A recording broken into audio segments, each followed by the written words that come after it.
En versiones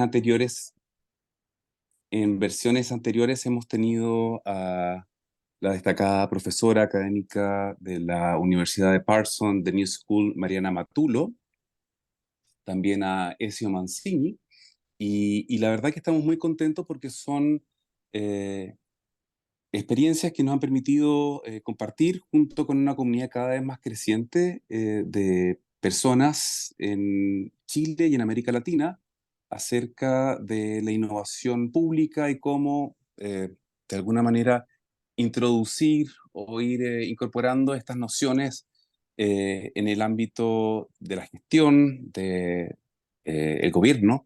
Y pues nada, hoy día nos complace muchísimo poder contar con Jakov, quien nos hablará un poco acerca de su experiencia, sobre todo en tema de gestionar la innovación en entidades complejas, para lo cual dejo con ustedes a Mariana Fulgueiras, quien va a hacer una breve presentación de Jakov y su perfil. Bienvenidos. Muchas gracias, José. So, Jacob, very welcome. Thank you, Professor Jacob Torfing. As Jose mentioned, the reason we invited Jacob to be here with us La today. razón, el por qué hemos invitado hoy día a Jacob para que nos acompañe es porque tiene una trayectoria y una carrera en investigación. Es un profesor titular en política e instituciones en el Departamento de Ciencias y Negocios en Roskill University. Me disculpa si es que no lo he pronunciado de la mejor forma. Es fundador y director de Roskill School of Governance y hace poco se ha entregado el premio de Danish Degree of Doctor. Así que hoy día, es cierto, es doctor en las ciencias de la administración. Es un experto científico en las áreas de gobernanza de red, co-creación, innovación pública, reformas de políticas, teoría institucional, como también análisis del discurso.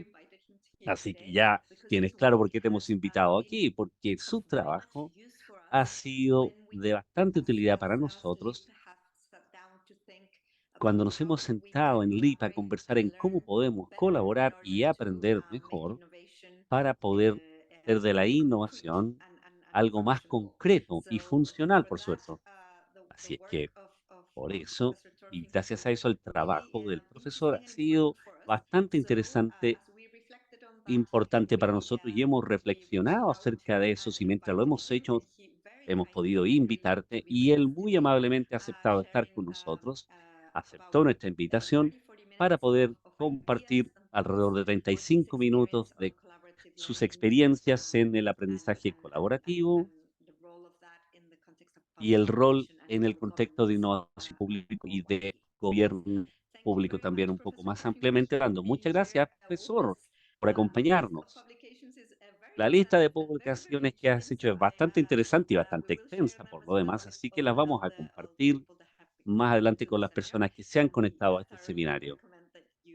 Así que les recomendamos a todos que puedan investigar más acerca de la investigación que ha hecho el profesor Jacob. La palabra es tuya, Jacob. Muchas gracias. Mariana, y muchas gracias por haberme invitado. Voy a compartir ya compartiendo acá mi pantalla. Veamos si es que ya podemos comenzar. Sí, estaremos ok. Déjenme ponerlo en modo de presentación. Ya estamos listos, parece. Bien, muy bien, perfecto. Así que estoy muy emocionado por ser parte de esta conversación en la innovación colaborativa y también innovación pública. Es algo que me interesa bastante y he trabajado en esto ya por bastantes años. Bueno, acá Van a ver acá unas nubes bastante oscuras, ¿ah? Y la razón del por qué creo que el mundo, el estado en el que está el mundo hoy día, nos estamos enfrentando a muchos problemas, no solo la crisis climática o la crisis de la naturaleza, sino que también lo que sucede con el planeta Tierra, no solamente eso, sino que también lo que sucede con la humanidad, nosotros. Por eso es que tengo estas nubes acá oscuras para simbolizar aquello. De lo que voy a hablar es de the role of emerging collaboration, learning, and innovation. Okay, so let me start first of all with a personal history. I will not talk about, my life as an academic or my role in research, but rather share with you all a story from my life. And I'm a researcher and I travel far too much. Right now, I'm actually here at UC Berkeley in California, not so far from Chile, I should say, not as far as Denmark, anyways. But I do travel far too much with my research. I travel around the globe for conferences to do case studies, etc. So I have a very, very guilty consciousness. I know that my carbon footprint is far too big. So I thought, what can I do about it? I have a house in the rural countryside in Denmark. So I went up to my neighbor and I said to him, hey, can I buy some of your land, a few hectares? Um, and the reason I want to buy your land, a piece of your land, is I want to raise a forest because a forest can absorb and store CO2. And he looked at me and said, I will think about it. He came back to me and said, no way, I will not sell any of my land to you because it will diminish the value of my farm. But I like your idea of a forest, not because I'm concerned about the climate and all these things that the political elites are talking about. No, I like the forest for a different reason, because I like animals and I like birds. And if we can raise a forest on my land, it will be good for the animals. So we decided that was a good idea. Now we had to negotiate with the local municipality because they had to give permission for a forest to be raised. So we got into collaboration with them and we talked and we looked at a map and they finally agreed on us raising a forest. Then we needed money to finance the project and we approached some government agency, the forestry department of the Danish government. They had a program and you could apply for money to raise a forest. I did so on behalf of my neighbor, who is an elderly man, and we got the money. And the money was given to us on the condition that we hired a private company to raise the forest. And they came out and we negotiated with them and collaborated with them and the municipality and all our neighbors to draw up a plan for the forest. And then they came with this tractor that you can see on my slide. And in the back of the tractor were three guys. And there was a plow opening the soil. And they put down a little twig, a little stick, a new tree. And then the plow would close the soil again. And they planted 15,000 trees in just one day. They planted 15,000 trees on 4 hectares of land. And you can see in the middle, it was just small tweaks. I was suspected they would never grow. But as you can see now, only 3 years after, we actually have a lush green forest that absorbs CO2. And I tell this story because it's just a very small, daily story about how people can achieve things by working together, by collaborating, and together inventing a new project, getting a new idea, and realizing it in practice. So it's a small story of co-creation, a small story of collaborative innovation that may help the climate and mitigate the climate crisis. So let me start my talk by reminding us a little about the role of the public sector. So when the public sector was originally formed and when it started to expand, the public sector was really created to solve some, I would say, relatively simple questions, relatively tame problems. Problems like, how can we help people to find proper housing? How can we help people who fall ill with hospitals and doctors? How can we offer education to children and youth? How can we help people who have social problems, providing services and maybe social benefits? So these were, in a way, pretty simple problems, pretty tame problems, and we knew exactly what to provide. If we had the expertise, if we had the public funding, if we had the political will, we could actually solve all these relatively simple and tame problems through public services and public regulation. So the public sector expanded. And then something happened in the 60s and 70s, because now came a lot of reports about policy failure, about implementation failure, about planning failures. A very notable report was about the American policy program initiated by President Lyndon B. Johnson. It was a policy program called the War on Poverty. The idea was that the US government should launch this huge program to eradicate poverty and social needs. It was very, very ambitious. And this whole war on poverty completely failed. Year after year, it was pretty evident that the social problem was just growing and inequality was growing as well. There was no way that this program was really eradicating poverty. There were many other similar reports about planning failures and policy failures, and that all, created this gradual understanding that the public sector is not only facing simple and tame problems, but also a whole set of very complex and wicked problems, they were called. So there was this famous article published in 1973, actually by two American professors here at UC Berkeley, Rittel and Weber. They published this article on wicked problems that they defined as problems that are really tangled. One problem is connected to many other problems. You think you are addressing one problem, but you're really addressing a whole number of problems at the same time that are tangled together and really difficult to dissociate. When you look at the causes of wicked problems, you often find that there's no one single root cause, but many different interconnected causes and reasons why we have this problem. And since these causes are connected with each other, it's really hard to determine, what is really the cause and what can we do about solving the problem. And also, these wicked problems, they are pretty persistent, and there will be persistent goal conflicts. So it's not really to agree on what is the goal for solving the problem, and there will be no final solution. There will be no standard solution to solve wicked problems. They are very difficult to define and very hard to solve. Well, today we even top it up by talking about super wicked problems.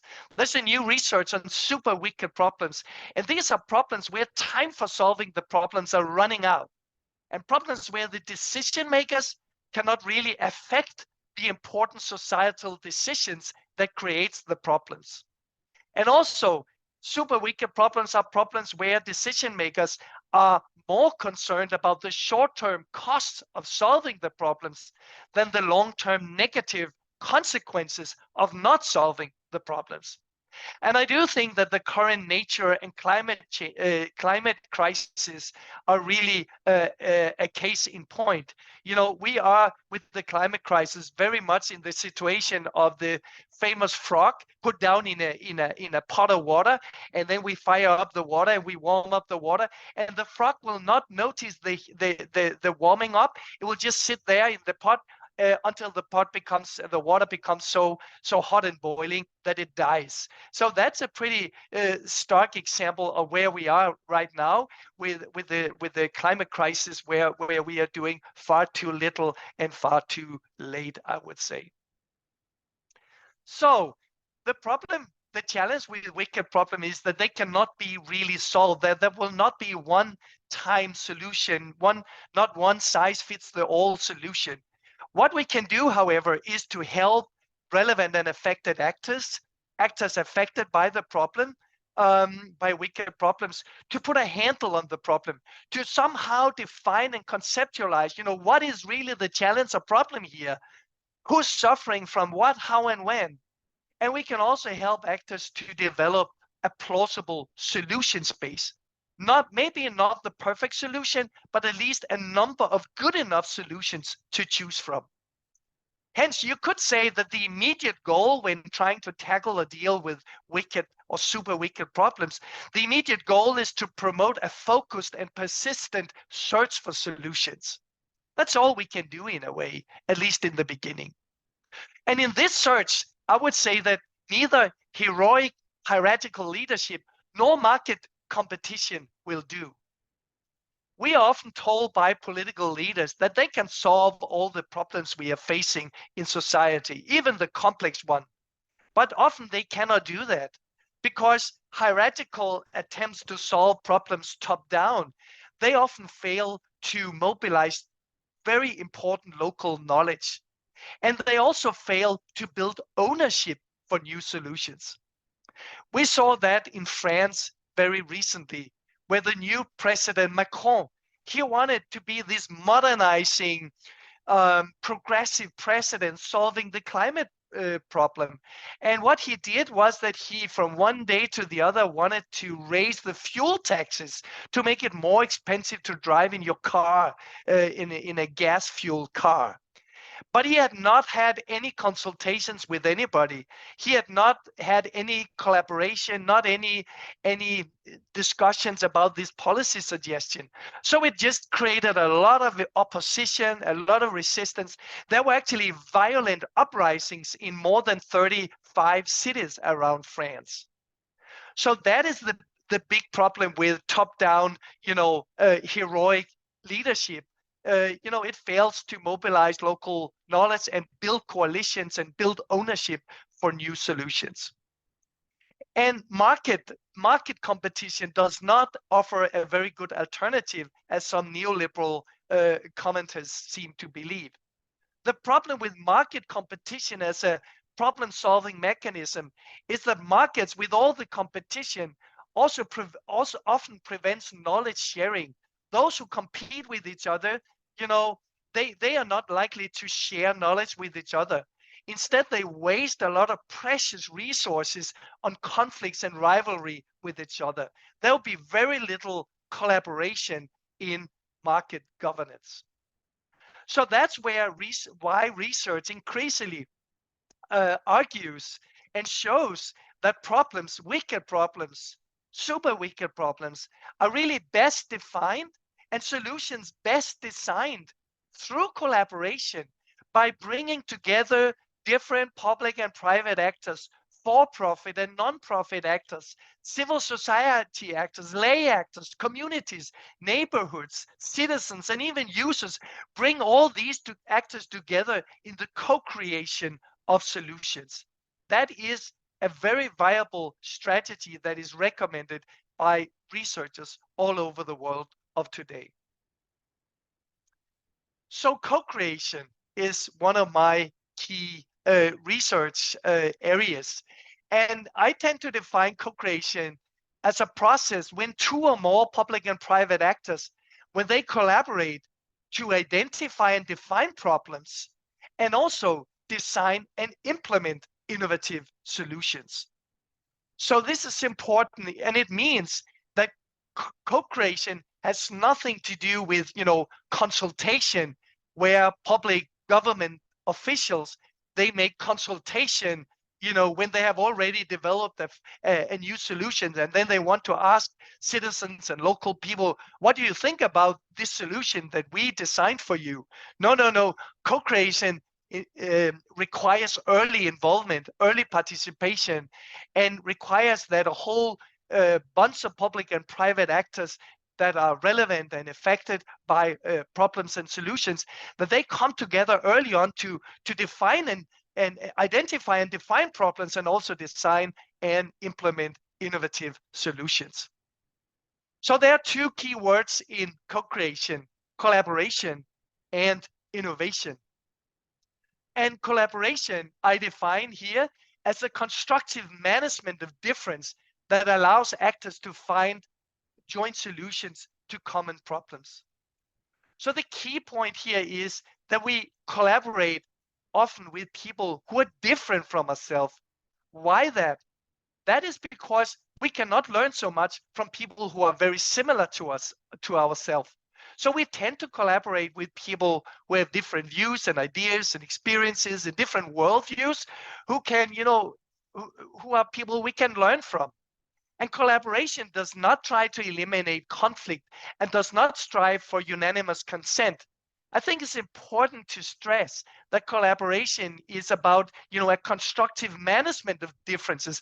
We need the differences to spark learning, but we also need a way of managing these differences and various conflicts to make them productive and allowing actors to find joint solutions to common problems.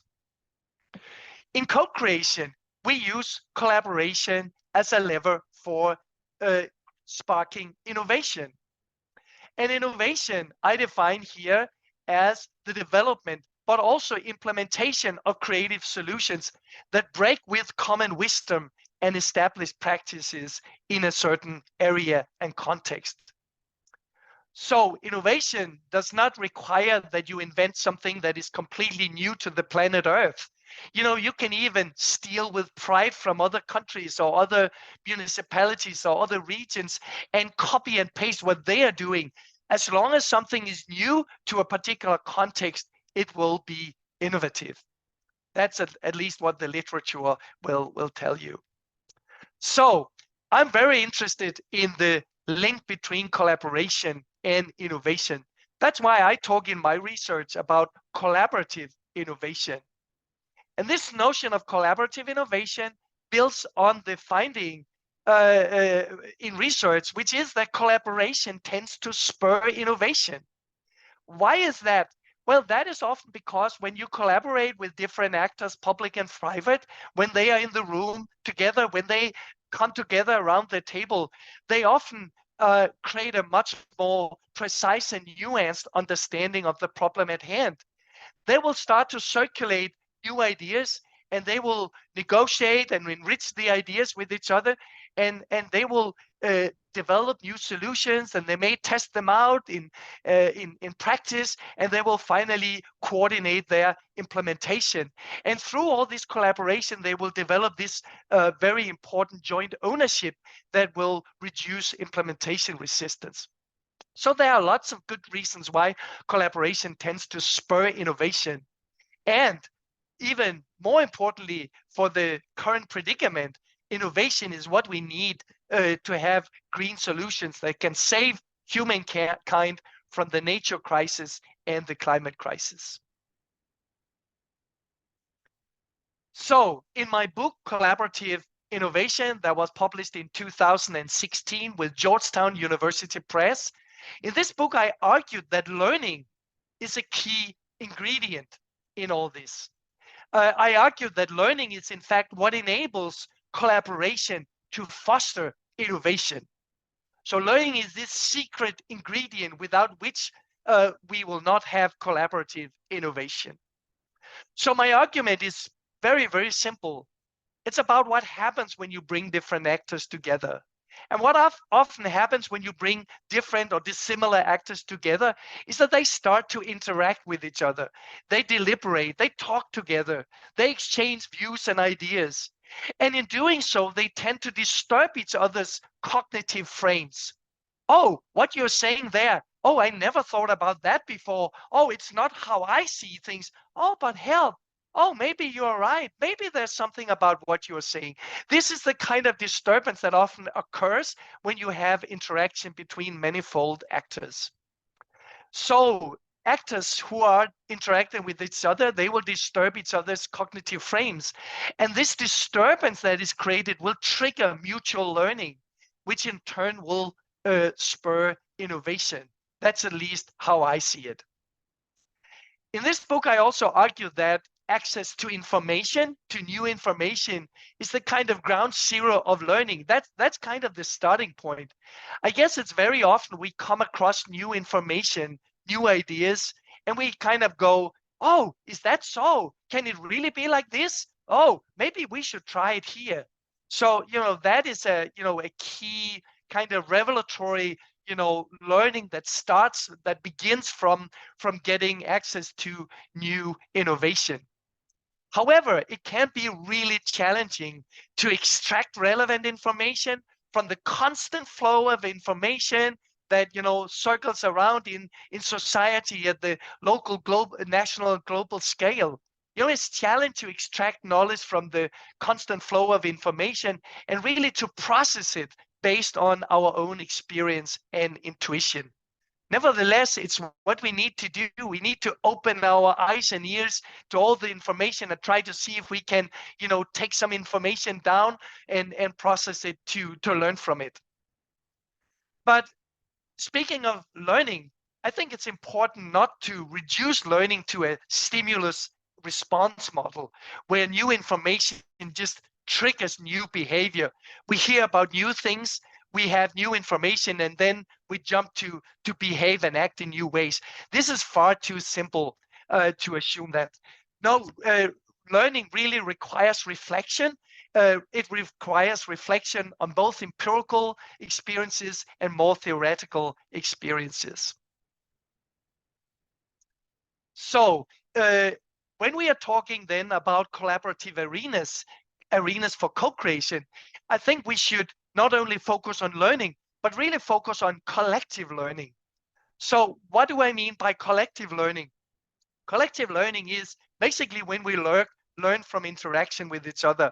It's when we learn from relating to and from assessing each other's reflections. We each have our own reflections, but in collective learning, we relate to and assess each other's reflections.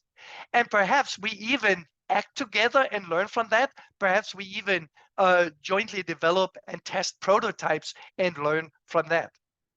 I think there are many examples of collective learning that ultimately can, under certain circumstances, generate innovation. For example, public service producers, public managers, public employees, they can learn a lot from, about, or with users and citizens to get to the needs behind the demands. So we can learn from users of public services, and it's often very important to do that. We can learn from users by having focus groups or interviewing them, to learn more about how they think about their needs and what kind of solutions they are looking for. But we can also learn about users by observing them in more ethnographic studies, observing how users access and use and make sense of different services. And finally, we can actually deliberate with users. We can draw users into co-creational spaces, and we can learn with them, not only from or about them. We can also have collective learning by having professionally trained public employees learning from the interaction with other professionals in what Wenger calls community of practice. So in the daily service provisions, we often have different professionals, public professionals who are working together. They share, they have a community with each other. They work in a certain domain, and they are engaged in the same practice of delivering services to citizens and users. And they will come up against problems and challenges, and they will use all their collective memory, experiences, and tools to work together and learn about the problems and learn how to deal with problems. So that's a very important collective learning as well. And then we can go between the public and the private and have public and private actors to learn from each other, for example, through living labs, which are kind of laboratories where public and private actors are brought together, and they kind of look at the same boundary object, like a plan of the city, and they get to move around, houses and roads, and draw up new ideas about how could the city look like if it would be more green and more climate friendly, or more have more social equity, or some other important goal. So there are these various ways that we can have more collective learning that can ultimately spur or generate public innovation. But really, to stimulate innovation, collective learning and mutual learning must go through a certain transition, I think. And the transition in learning that we are looking for to really spur innovation is that we have to kind of move from learning that is basically concerned with correcting small errors, via learning that aims to adjust the whole format of what we are doing, and then on to collective learning that aims to facilitate the emergence of new insights. That's where innovation really comes to the fore and will emerge. That's when we are learning in ways that are productive for spurring and enabling the emergence of new insights. And in my book, I go through some of the literature that I think is immensely important for this emergence of new insights to come about in collective and mutual learning processes. So there are two bodies of theory that I draw upon and go through in this book of mine, collaborative innovation. And the first thing is, we should aim to have more or promote what I call, or what Engström call, expansive learning. So expansive learning aims to go beyond instrumental learning. We are not just correcting a system that is perhaps malfunctioning in a certain way. No, we are going beyond the instrumental learning to search for concepts, narratives, and new ways of thinking that give meaning to the unknown. So we are not satisfied with what we already know and can do, but we are trying to push ourselves over the limit and start to think about, the unknown, the otherwise possible. So this is where emergent knowledge can come about, and that's very, very important for innovation, for producing innovation in a collaborative space. The problem with expansive learning, I should like to argue, is that, even if we push ourselves to the limit of our own knowledge and start to venture into the land of the unknown, there's often a tendency that we draw too much on what we already know when we are trying to fathom what we don't know, right? So there will be a kind of a conservative bias in thinking about new things. So that's why we also have to combine expansive knowledge with transformative learning of the kind of Mesereau type. So transformative learning aims to question the taken for granted assumptions about the world and even about ourselves, to better appreciate the newness of emerging knowledge. So I think these two works in tandem and work well together. We should push ourselves to the limits and start to venture into the land of the unknown, to have more innovation. We should imagine new possible solutions that have not yet been fully grasped, and in order really to appreciate the newness of emerging knowledge, we should question what we already know to open ourselves up to make sense of and integrate new insights at the border between the known and the unknown. So that's my key idea here.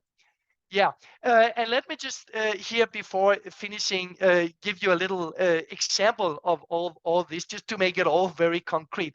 So I'm part of I'm actually the leader of a big research project. It's a global project called Go Green, and what we are after is that we're trying to find out what are the governance factors driving the co-creation of the green transition. So what we are doing is that we are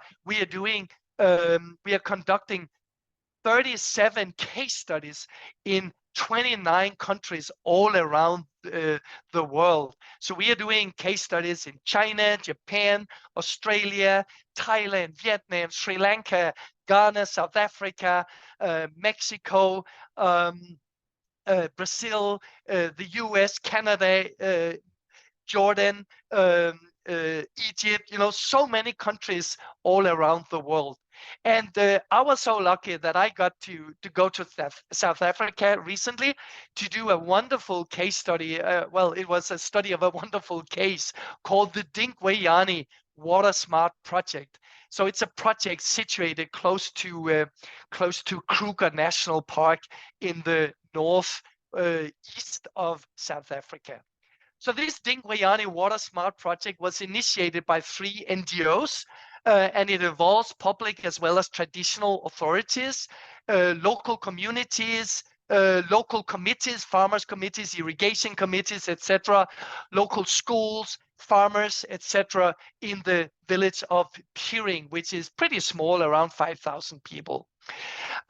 So the project offers training to local farmers. The local farmers can receive a 6 weeks intensive training in agroecology, where they learn how to do more sustainable farming using new techniques and so on.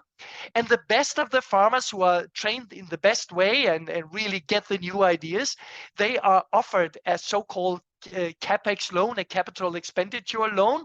So they will be given, or they will get a loan with a lot of money that will help them to finance transition to sustainability in their fields and on their land, based on what is called this is very innovative. It's a conservation agreement, where they sign an agreement saying that, okay, I get all this money, but then I also commit to change my agriculture or my farming in this, that, and the other way. And if I don't comply with all the rules that I now sign, I will accept to be penalized by my fellow farmers. So in return for the loan, they completely transform their agriculture into sustainability, and then they have to pay back the loans. But they are not paying back the loans they get to the project, but they are paying it back to a saving group consisting of other farmers. And when the loan is paid back, the loan will be rotated to other farmers who can then also transition to more sustainable farming. So it's kind of microfinancing tied to sustainability in a very innovative way. And we really studied also how learning occurred in this project. And we found that they use a very simple trick. You know, the project employs 12 so-called ecosystem custodians. And these are young people who are trained, like young leaders, community leaders, who are helping to implement the project, they help the farmers to make this transition into sustainability, and they train farmers and oversee, and they monitor the whole thing and so on. And they use WhatsApp, a very simple, app that you have on your phone. They use WhatsApp to report disturbances. Whenever they come across a critical incident, something unexpected or good or bad happening in the implementation of the Dingweyane Water Smart project, they will make a little note and send it in and report it through the WhatsApp. And then all these critical incidents and disturbances will be collected together. They will be accumulated, and then there will be a session with critical reflection at MANCO meetings, managing committee meetings, that will spur learning. So they have this network of local actors who will collect critical information and report it via WhatsApp, and it will feed into meetings where a whole bunch of relevant and active and affected actors will digest all this information and critically reflect on the possible learning, and that tends to stimulate a whole lot of ongoing innovation, small innovations that together amounts to quite a lot. And I would say, we evaluated the project over several weeks, and we were just thrilled to see how this project has enabled farmers to conserve water, also to make the water along the river much more clean. They use much less chemicals now. They use organic fertilizer instead of artificial fertilizer, and they have started introducing intercropping and cover crops, planting small plants and grass between what they are growing to absorb more CO2 from the atmosphere. So really a truly amazing project with a lot of collaboration and a lot of innovation triggered by this constant learning process based on the reporting from the WhatsApp. Something very easy to replicate, I should say. Okay, so let me finish here, conclude by just presenting my vision, my wish for the future development. So I really hope that in the future we can develop the public sector into much more of what I will call a platform organization.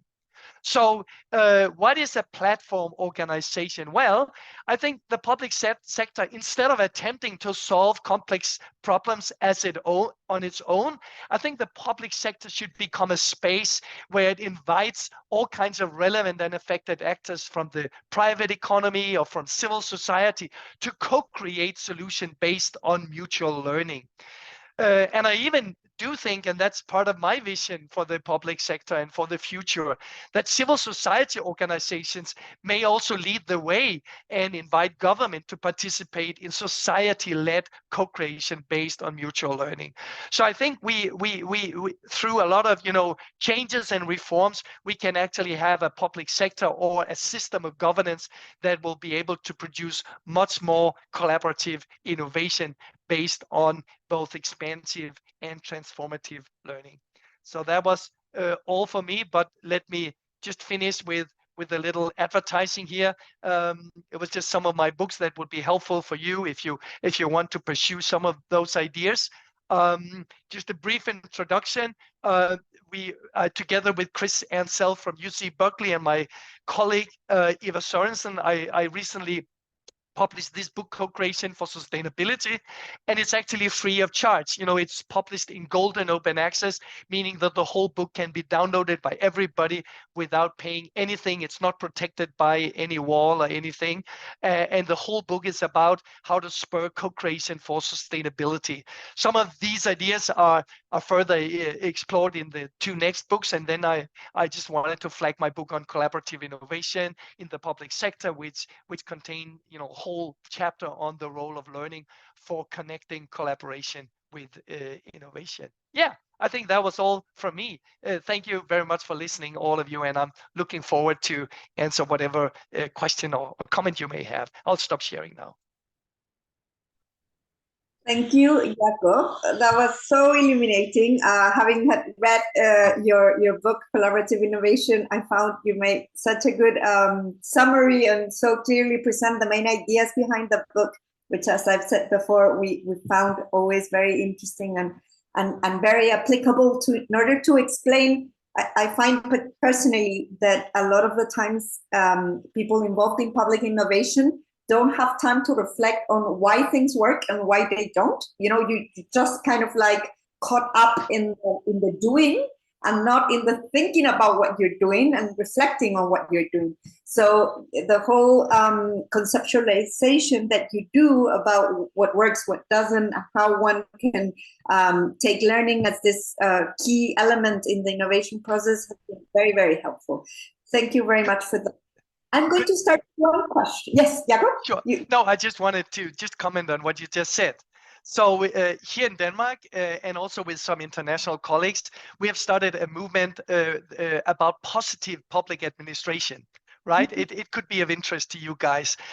So what we realize is that there's a lot of negative learning in the world. Both administrators and researchers, we are very good at finding 3 problems or 5 errors with something. Right, we are not so good at pointing to success stories of what really works in practice. So we think we should have much more positive public administration. So I just give you an example. There's a book called Big Planning Disasters, but there's no book called Big Planning Successes, right? So we have started this movement to promote more learning from good examples of what works. And for example, one thing we can do, and it would be easy for you to also do, is that we created an idea of what we call sprint evaluations. So when there are somebody out there in local or regional or national government that are doing new things that are public innovation that really works in practice, to initiate a collaboration with researchers, and over just 2 or 3 months have an evaluation of the innovation to find out the mechanism that works very well in order to facilitate replication. So this is what we call sprint evaluation of public innovation, in order to have more focus on positive focus on what works, and in order to facilitate cross fertilization. Yeah. Great, thank you. That that is such a good idea to talk about what works and not always criticize, which is what naturally comes to most people who work in academia and on reflection. Yeah, exactly. Easier to criticize than to propose, so of course. We have one question in the chat. Before we answer that one, I wanted to ask you a general question, Jakob, about, because you've worked through so many contexts. I wanted to know if there were certain characteristics of government institutions and maybe government people working in government as well, that are more that facilitate this collaborative learning. So should we be aiming at promoting certain qualities, certain behaviors, certain, I don't know if it's spaces, attitudes. I don't know if there's something like that you've managed to see across all these examples. Yeah. So in my research, I think I see quite clearly that it matters a lot what kind of public governance paradigm that is predominant in the public sector, right? So just to give you an example, so in some countries and in some forms of government, they are very much oriented towards classical forms of bureaucracy. And bureaucracy is very much a top-down thinking, and also the idea that the public sector alone can solve problems, right? So there will be a lot of limitations in terms of spurring collaborative governance if you have the predominance of a very traditional, old-style bureaucratic thinking. Then there are some countries where new public management is a big hit, and they have had a lot of new public management reform.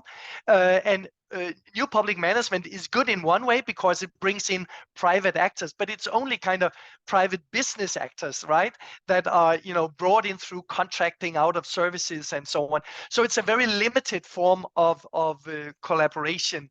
So what we see works the best is when governments kind of tune into what I will call new public governance, which is a way of thinking about government, which kind of opens up government for collaboration with multiple actors.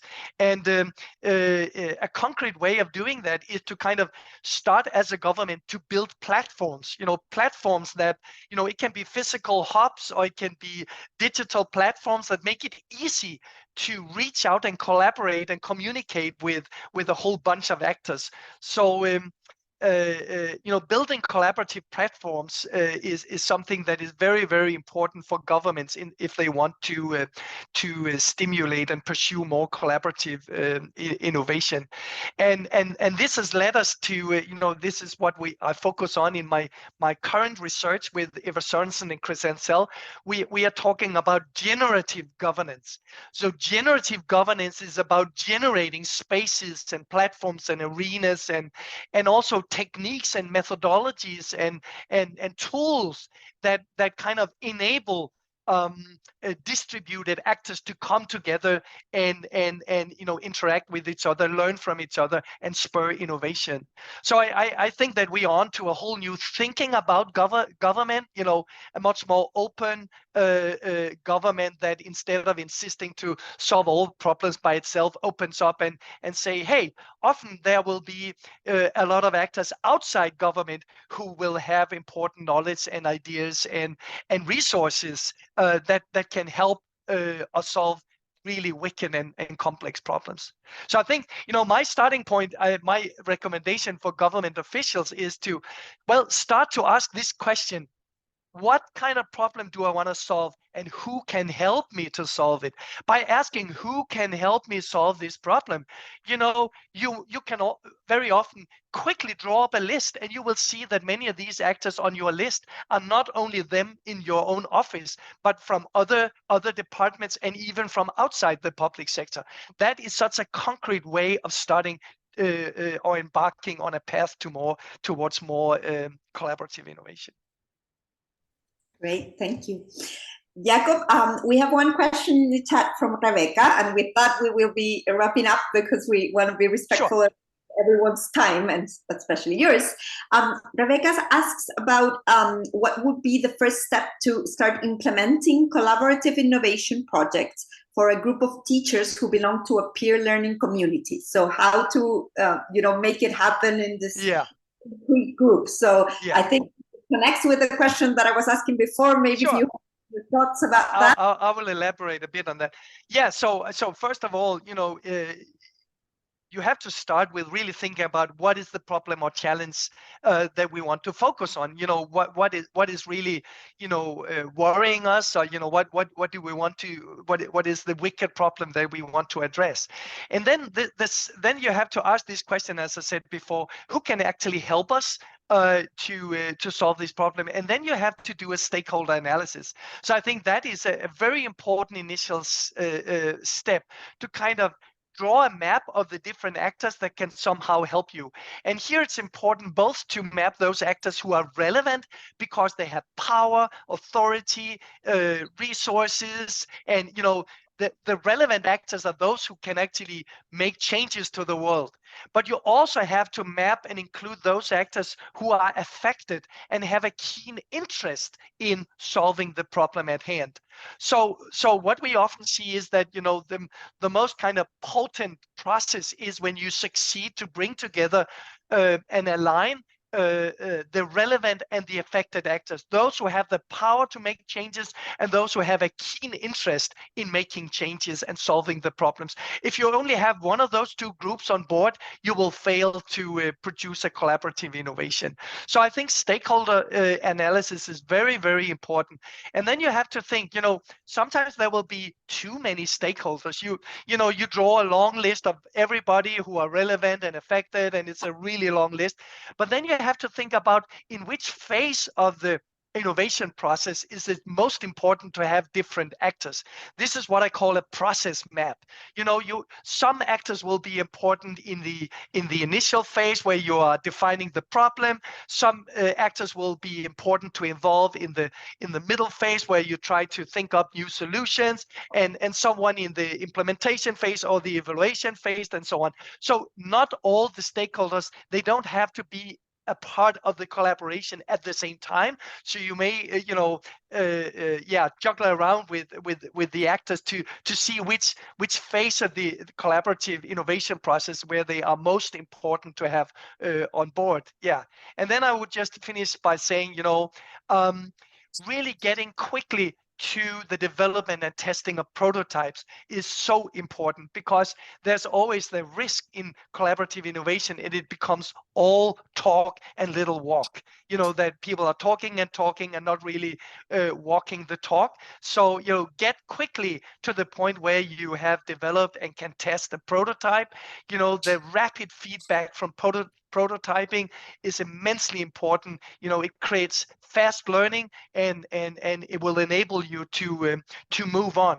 And remember, most of the time innovation will fail the first time around. In the first iteration, innovation is bound to fail, and then you will correct things that isn't working, and in the second or third or maybe the fourth iteration, you will have a prototype that works and can then be scaled. And you save yourself a lot of troubles by working with development and testing of prototypes. Thank you. Mariana, may I make a question? Of course, you have the last question, because we are. No.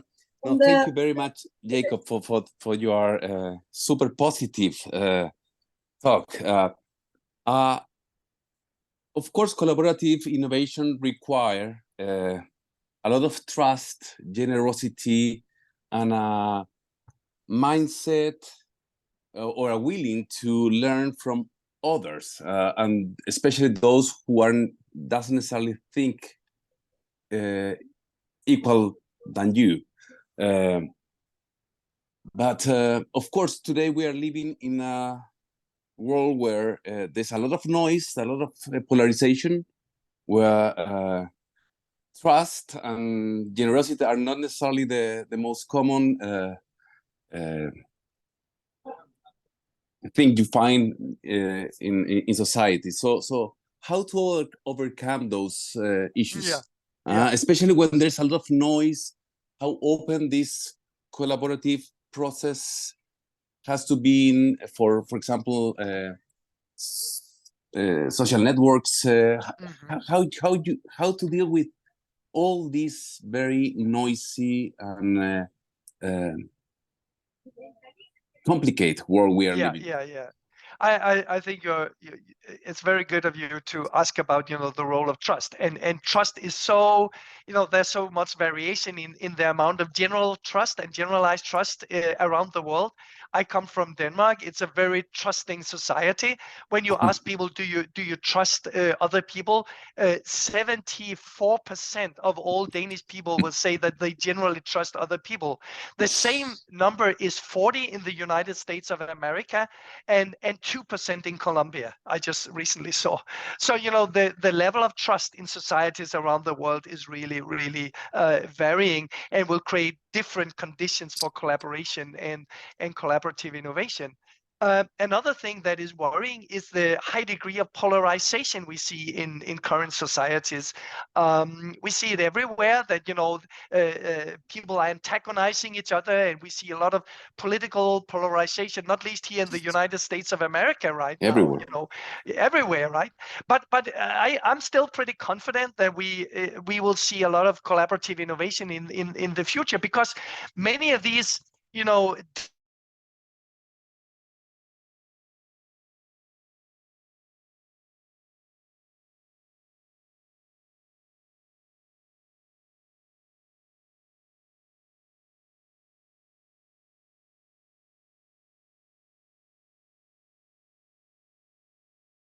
want the neighborhood to be more green? Do we want to solve problems in terms of security and school quality and social equity, and those down to earth daily problems? I think that actually we have a good and a fair chance to bring even quite dissimilar actors together, because they need solutions to these questions, and they will be less polarized when focusing on these down to earth mundane questions, and that will facilitate at least some collaboration. And but I do think also that trust is something that has to be built in a collaboration.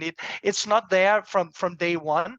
So I think that leadership, facilitative leadership, is key to build and maintain trust in a collaborative process.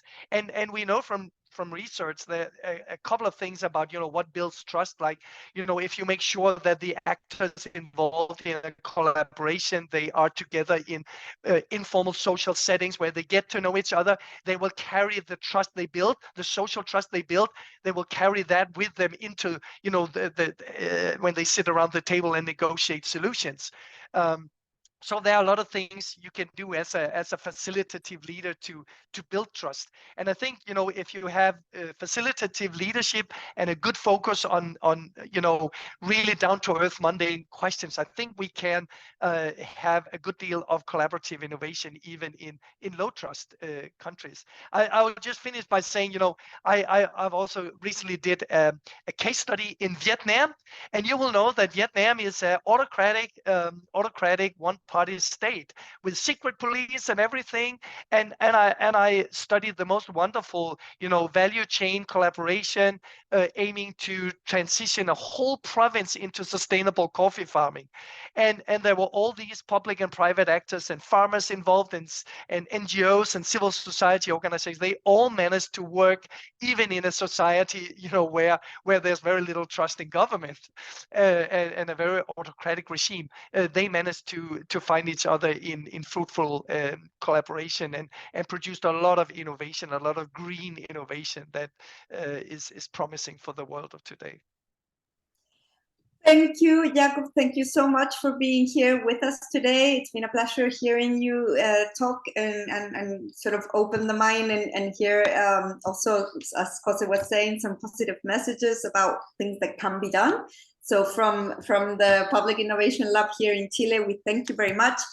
I will speak in Spanish now, pero también le agradecemos a cada uno de ustedes. Hemos sido más de 50 personas hoy conectados. Gracias por quedarse hasta esta hora. Sabemos que todos tienen cosas que hacer, pero muchas gracias por habernos acompañado el día de hoy. Para nosotros es un gusto poder contar con ustedes, comentar y aprendemos de todas las personas con las que estamos en contacto. Así que muchísimas gracias por estar aquí con nosotros. Thank you very much, and we hope to see you soon, Jakob, in some other instance. Thank you for sharing. Thank you. Hope to see you soon, all. Bye. Muchas gracias. Hope you have a very good evening. Good afternoon for you. Muy buenas tardes para todos ustedes. Goodbye. See you soon. Gracias. Gracias a todos.